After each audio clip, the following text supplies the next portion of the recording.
Emotional unavailability, अगर आपके partner unavailable है हमेशा इमोशनली, वो कुछ आपके किसी भी प्रॉब्लम से उन्हें कोई फ़र्क नहीं पड़ता है। जैसे अगर हस्बैंड हैं, यूजुअली देखा गया है, तो अपनी वाइफ़ के इमोशंस को हमेशा इग्नोर करेंगे।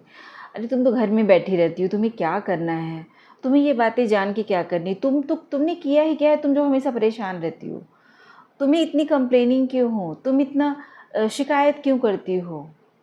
वाइफ़ हमेशा कि तुम्हारे, अगर वो उनके घर वालों के, उन्हें हमेशा कंप्लेनिंग मोड में हो, या कभी सामने वाले की सिचुएशन को नहीं समझ रहे हैं, दोनों पार्टनर या एक पार्टनर ऐसा कर रहा है, तो लैक ऑफ इमोशनल सपोर्ट एक वॉइड क्रिएट कर देता है रिलेशनशिप में। सब कुछ होते हुए आप प्रोवाइडर हैं अच्छे, आप एक बहुत अच्छे, आप सब कुछ दे रहे हैं अपने पार्टनर को, लेकिन अगर इमोशनल अनअवेलेबिलिटी है, आप इमोशनली अनअवेलेबल हैं, तो एक ऐसा वॉइड क्रिएट हो जाता है जिससे बहुत सारी डिस्क्रिपेंसीज, बहुत सारे प्रॉब्लम्स शुरू होते हैं। बेसिकली यहीं से प्रॉब्लम्स की शुरुआत ही होती है, अगर सामने वाला पर्सन बिल्कुल भी आपको सपोर्ट नहीं कर रहा है, या बिल्कुल भी वो अपने कानों को बंद किए हुए है, अपनी आँखों को बंद किए हुए है।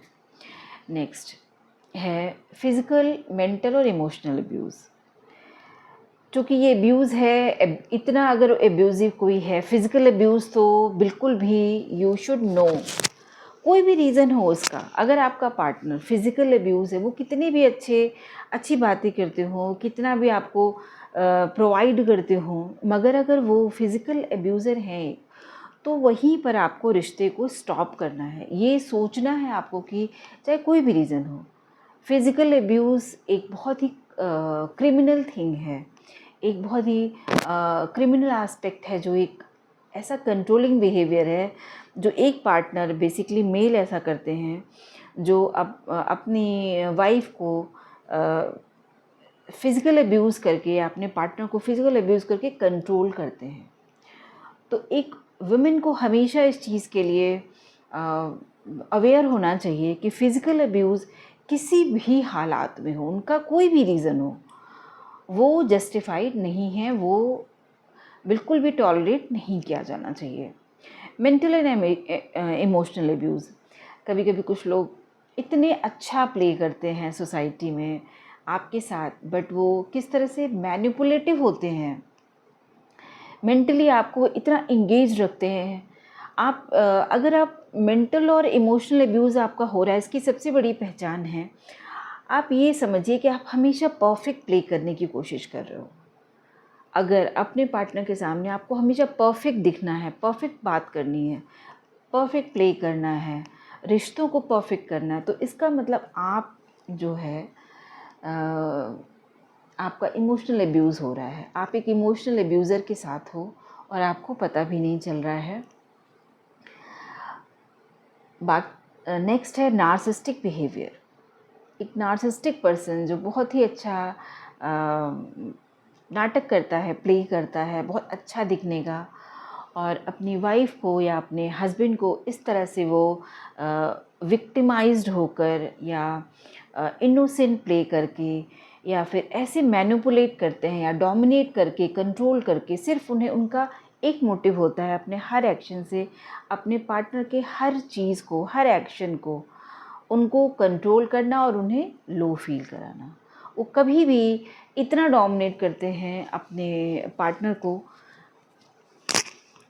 अपने पेरेंट्स के साथ, या अपने फ्रेंड्स के साथ, या उनको फाइनेंशियल अब्यूज़ करके, उनको उनके करियर को, डिसीजंस को कंट्रोल करके, उन्हें एक पपेट की तरह बनाकर, एक नार्सिसिस्टिक पार्टनर हमेशा और अच्छा भी बन रहेगा। आपको समझ ही नहीं आएगा कि आप इतना ज़्यादा अब्यूज़ हो रहा है आपके साथ, and and you are confused. आप खुद आइडेंटिफाई नहीं कर पा रहे हो कि आपका इतना ज़्यादा हैरेसमेंट हो रहा है, आप इतनी ज़्यादा एक टॉक्सिक पर्सन के साथ रह रहे हो। आपको ऐसा लगता है नहीं, वो पर्सन बहुत अच्छा है, उनके, क्योंकि वो इतना मैनिपुलेटिव होता है एक नार्सिसिस्टिक पर्सन, कि हर चीज़, हर रीज़न होता है उसके पास, अपने हर एक इलॉजिकल बिहेवियर का या एक कंट्रोलिंग बिहेवियर का, एक टॉक्सिक बिहेवियर का, उसके पास एक लॉजिकल रीज़न हो, वैसे लॉजिक दे के आपको कंट्रोल करेंगे कि आपको पता ही नहीं चलेगा कि आप एक इतने टॉक्सिक रिलेशनशिप को जी रहे हो। आपको लगेगा कि सब कुछ सही चल रहा है, ओके है, मुझे ही परफेक्ट प्ले करना है, मुझे ही और अच्छा बनना है। तो एक नार्सिसिस्टिक पर्सन के साथ का उसका एक सबसे बड़ा पहचान है कि आप हमेशा परफेक्ट प्ले करने की कोशिश करते हो। मैं बात करूँगी फाइनेंशियल अब्यूज़ की। एक ऐसा अब्यूज़ जिसकी कहीं भी बात नहीं होती। मैं जब कभी भी अब्यूज़ के बारे में पढ़ा भी है तो उसमें फ़िज़िकल, मेंटल, इमोशनल ही अब्यूज़ आता है। फाइनेंशियल अब्यूज़ एक ग्लोबल तौर पर एक फ़ीमेल्स की बहुत बड़ी प्रॉब्लम है। उनके पार्टनर या उनके फैमिली मेम्बर्स उनके फाइनेंसेस को कंट्रोल करते हैं या उनको सिर्फ इतना ही दिया जाता है जितना वो उस पर वो सर्वाइव कर सके हमेशा। तो ये एक ऐसा अब्यूज़ है जिसकी कभी बात ही नहीं होती है। मैं इस बात पे हैरान होती हूँ। एक मेरे ग्रुप ऑफ फ्रेंड्स थे, वहाँ पर जब मुझे ये पता चला कि लोग अपने हस्बैंड के पॉकेट से पैसे निकाल लेते हैं, तो I was so surprised and shocked कि मतलब ये कितना लो लेवल का एक बिहेवियर है, एक्ट है कि सर्वाइवल के लिए करना पड़ता है। लोगों ने बोला भाई अपने मन की चीज़ करने के लिए तो हमें करना ही पड़ता है, क्योंकि उनकी ये नीड कहीं वैलिडेट नहीं हो रही है, तो उन्हें ये काम करना पड़ता है। मैं बहुत सारे मीम्स देखती हूँ जिस पे ये मतलब ये चलता है कि ऐसा क्यों करना पड़ता है, क्योंकि उनके फाइनेंशियल नीड को इग्नोर किया जा रहा है या कंट्रोल किया जा रहा है। तो ये बहुत बड़ा अब्यूज़ है, फाइनेंशियल अब्यूज़। कभी कभी वाइफ्स को भी देखा है मैंने। मैं जब भी मैं बात करूँगी एज अ साइकोलॉजिस्ट, मैं जेंडर बायस्ड कोई भी स्टेटमेंट नहीं दे रही हूँ। मैंने बहुत सारी फीमेल्स को भी देखा है जो अपने हस्बैंड के पैसों को एकदम अपने कंट्रोल रखती हैं, सैलरी को कंट्रोल रखती हैं। वो उनके हिसाब से उनके रिश्तेदारों पे कभी उन्हें ज़रूरत पड़ी तो उन्हें खर्च नहीं करने देती हैं। सेम मेल ऐसा करते हैं, हालांकि नंबर ऑफ़ मेल्स ज़्यादा है इसमें, फीमेल्स का बहुत कम है। तो और सबसे बड़ी आयरनी है कि फ़ीमेल्स के टर्म्स में अगर उनके साथ ये हो रहा होता है तो लोग इस चीज़ को बहुत जनरलाइज्ड करते हैं। अरे तो क्या हो गया, ये तो बहुत ही कॉमन बात है, ये तो होता ही है। तो आई एम सो शॉक्ड कि मतलब इतने अब्यूज़ को, एक पर्सन की नीड्स को आप इतना ज़्यादा इग्नोर कर रहे हो क्योंकि वो आपके साथ लाइफ लॉन्ग आपके साथ है, इसलिए उस चीज़ को इतना इग्नोर किया जाता है। कभी भी इस चीज़ को इंडोर मत करिए। आपका कोई भी रिलेशनशिप हो, बीइंग अ वुमन, चाहे वो आपके बेटे हो, चाहे वो आपके हस्बैंड हो, चाहे वो आपके फादर हो, या कोई भी रिलेशनशिप हो, अगर वो फाइनेंशियली अब्यूज़ कर रहे हैं तो कीप ऑन डिमांडिंग, उनसे बात करिए, उनको बताइए कि this is your right. Next है एंगर मैनेजमेंट इश्यूज़। कुछ औरतों को देखा है मैंने, कुछ या कि वो अपने हस्बैंड के गुस्से से कांपती रहती हैं। उन्हें डर लगता है हमेशा कि अभी मैंने उनके अगेंस्ट कुछ कह दिया तो क्या होगा। वो कोई भी ऐसा एक्ट नहीं करना चाहती जो उनके हस्बैंड को पसंद नहीं है।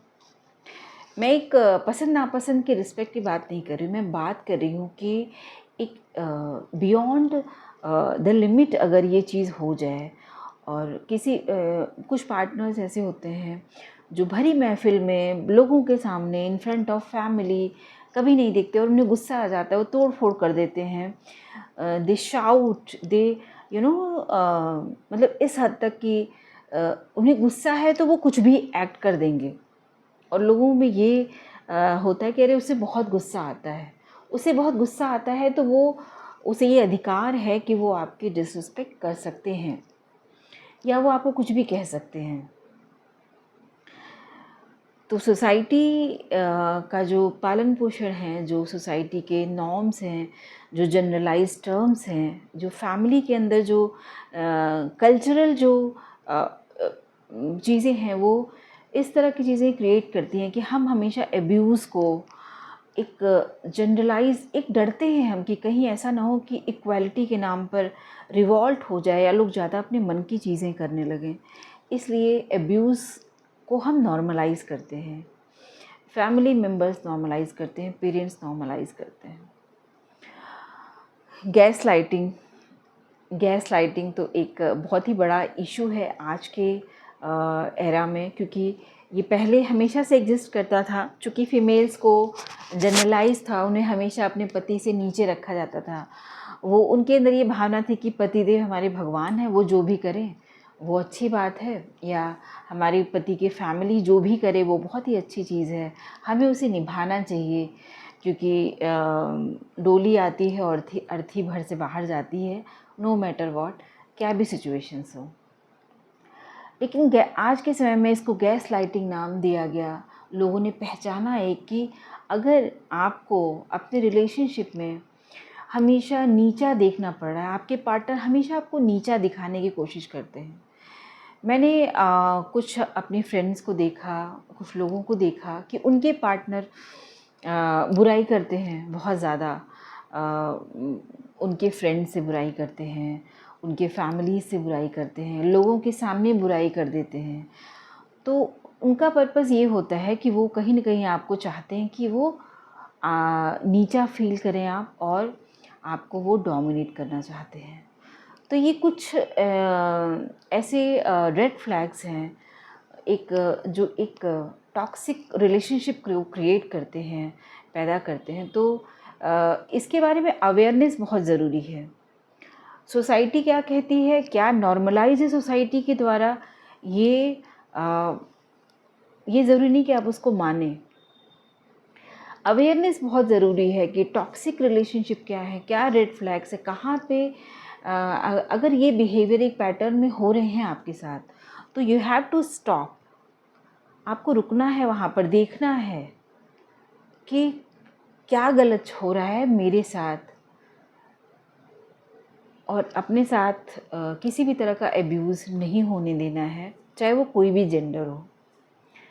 तो थैंक यू सो मच। अगर आपके साथ इस तरह का टॉक्सिसिटी में आप जी रहे हैं, एब्यूज़िव रिलेशनशिप में जी रहे हैं, तो डेफ़िनेटली आपको एक काउंसलर या एक प्रोफेशनल की हेल्प लेनी चाहिए, बात करनी चाहिए, ताकि आप उन रेड फ्लैग्स को, उन चीज़ों को आइडेंटिफाई कर पाएँ और पहचान पाएँ। Thank you so much.